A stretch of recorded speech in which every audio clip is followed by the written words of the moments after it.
Coming up, a new site for COVID-19 testing and treatment will soon open in the FM Metro. Schools across the region are bracing for critical teacher shortages for the upcoming academic year. And a man is accused of secretly recording bathroom videos at last year's state fair. Hello and welcome to the Nightly Review. I'm Tom Tucker.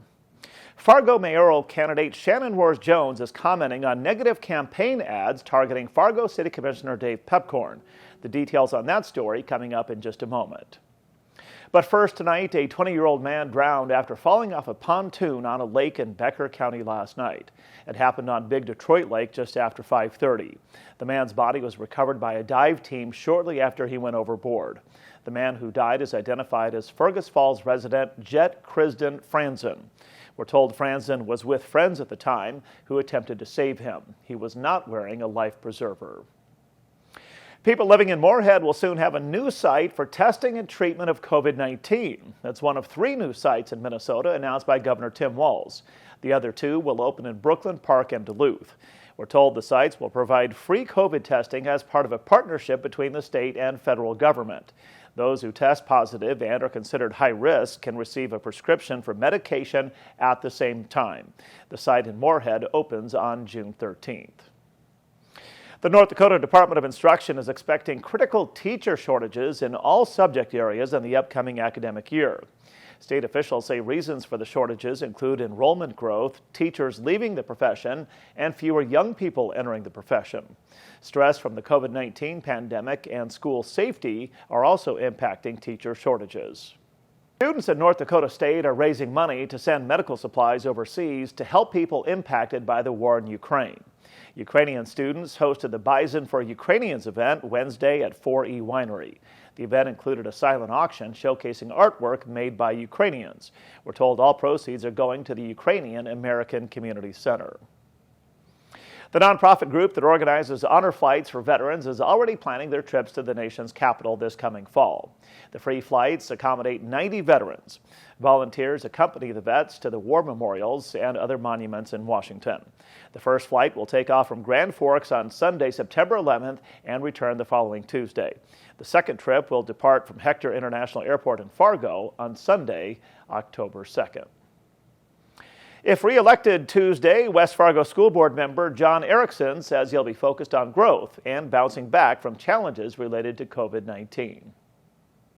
500 students a year plus, and I've been saying that ever since I started, so that continues to grow and kind of keep working through that process. And then a couple of years ago, the pandemic, I know we're trying to put that behind us, but it's really just trying to work through and manage the wellness of the staff and the students and really kind of find that new normal.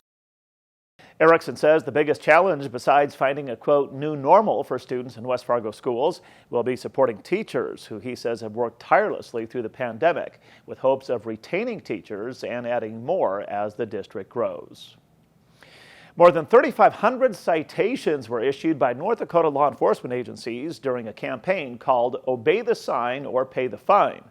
Most of the tickets, we're told, were for speeding, but there were also 9 drug arrests and 6 DUIs. We're told one of the reasons for the campaign was the rise in deadly accidents last year related to speed. There were 29.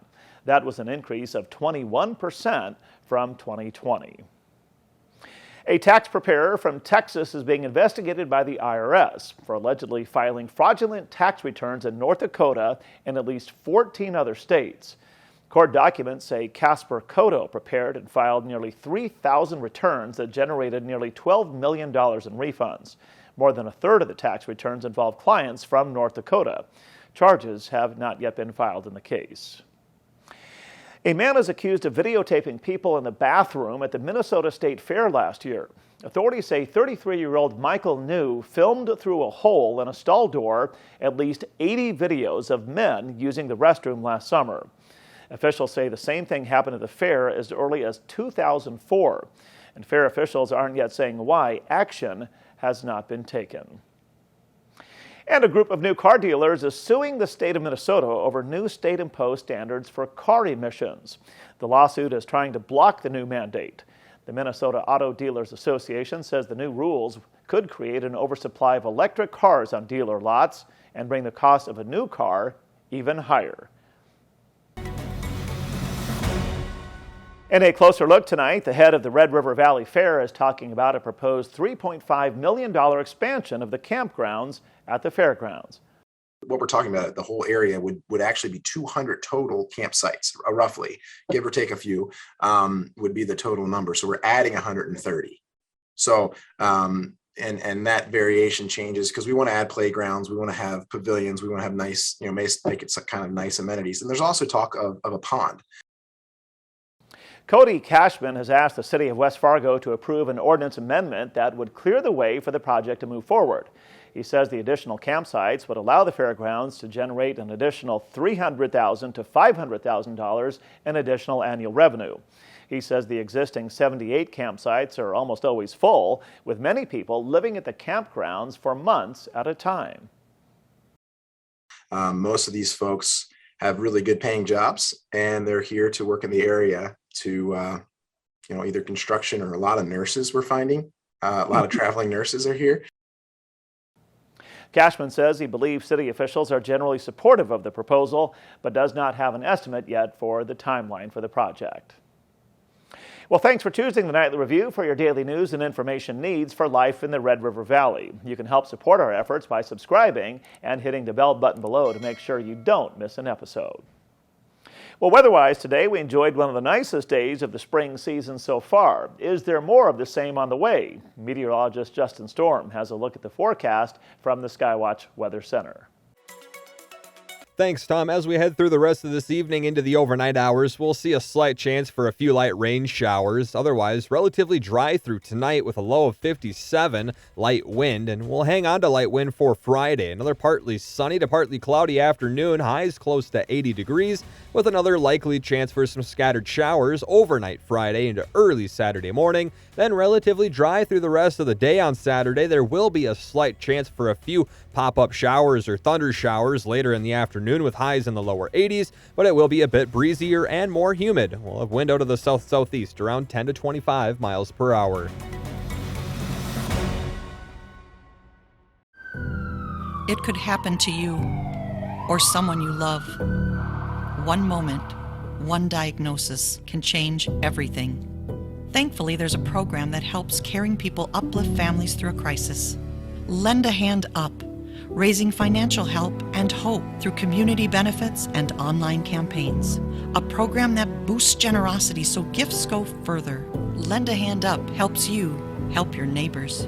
Learn more and give at lendahandup.org.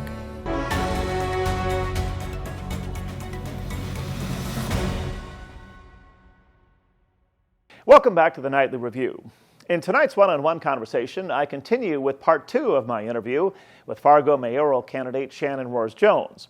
During our conversation, I asked Roers Jones if one of her supporters paid for recent attack ads targeting Fargo City Commissioner Dave Piepkorn. The ads appeared in mailboxes after Piepkorn publicly scolded Roers Jones' father and his construction company for not meeting a contract deadline for building 7 condos in the city. I don't necessarily know that they hurt or harm Commissioner Piepkorn. I don't know who the source of the attack ads are, but I know that it's not uncommon for them to come out. I've had them done on me and other political elections in the past, and you have to take everything with a grain of salt. Do they sometimes elicit elements of the truth? Well, maybe casting it in a light more favorable to someone else. Yes. So everyone will look at it and will consider it with their own perspectives, their own biases, if you will. And I think they've had a little bit of entertainment value, at least refresh people's memory about some of Commissioner Piepkorn's past conduct. But whether or not it hurts or benefits him, I can't say. Governor Doug Burgum has expressed support for your candidacy for mayor of Fargo. What are your thoughts on that endorsement? Well, at the Republican convention, while addressing the room at the governor's dinner, the governor made a statement of support there. But beyond that, he has not supported my campaign financially, either directly or indirectly through the Dakota Leadership PAC. So while, I appreciate a lot of the things that Governor Burgum has done, I think there are things that we agree on. I think that there's things that we disagree on. I look forward to the opportunity to continue to work with him as well as any other state leaders and regional leaders if I were to be elected as mayor. Governor Burgum has also taken some public criticism over the past week or so for contributing hundreds of thousands of dollars of his own money to the Dakota Leadership PAC to presumably impact the outcome of district races across the state. What are your thoughts on the governor potentially impacting local elections with his personal funds? I think people's opinions are very strong depending on which side of the spending they're on. Those who are being targeted certainly have very strong opinions on whether or not it's fair or not. But I think we see issues like this, as someone who feels like I've been targeted by the city commission by candidates who are using their official position to speak politically against me. I think our feelings are always more based on how we feel that we're being targeted.